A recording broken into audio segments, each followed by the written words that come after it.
Aloha, I'm Jordan Sonner, your Hawaii realtor, and today I'm in my car. It's been a busy day and I am in between appointments. I had a few minutes, and so I wanted to do a video on how much of your pre-approval amount you should spend. The short answer is you can spend however much of it you want.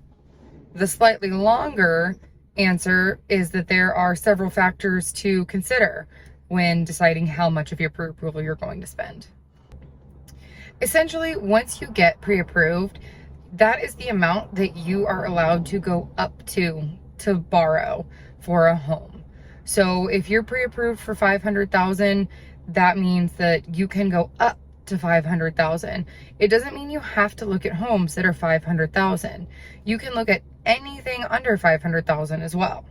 Now, it might seem like the thing that I just said was super obvious, and it probably is, but I'm really just putting it out there as a reminder, and also potentially a reality check for anybody that might need it.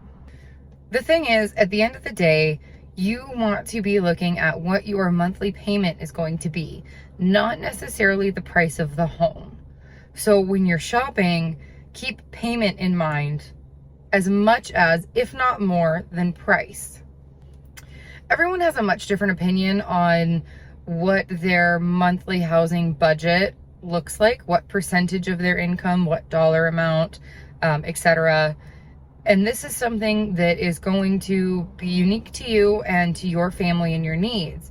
So when you work with a lender or your bank and you get your pre-approval, you should be able to sit down with your lender and your realtor and go over what different monthly payments are going to look like for different amounts.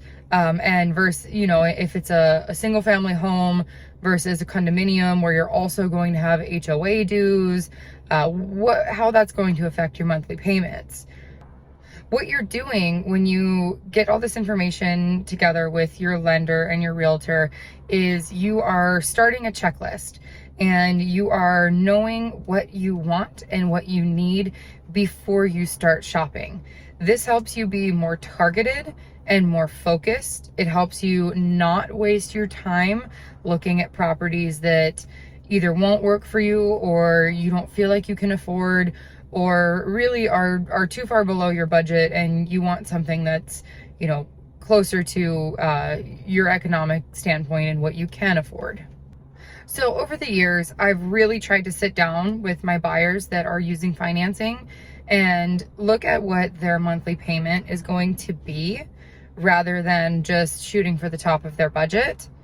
If they want to just go to the top of their budget because they want the nicest house they can get, that's totally fine too.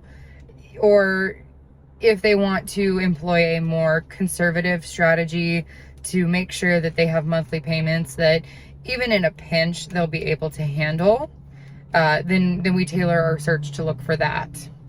So, at the end of the day, you can spend as much of your pre-approval as you want, and maybe even the top of your pre-approval amount is a very comfortable monthly payment. If that's the case, that's fantastic. So that's the gist of how much of my pre-approval amount should I spend. And if you're not sure what a pre-approval is, check out my video from the other day on a pre-approval versus a pre-qualification. I go through both of those in depth, and I'll post the link as well.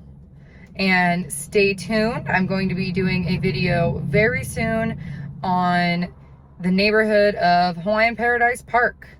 It's a busy neighborhood and a lot happens in it. As always, thank you for watching. If you have any questions, send me a message, and I will see you next time. Aloha!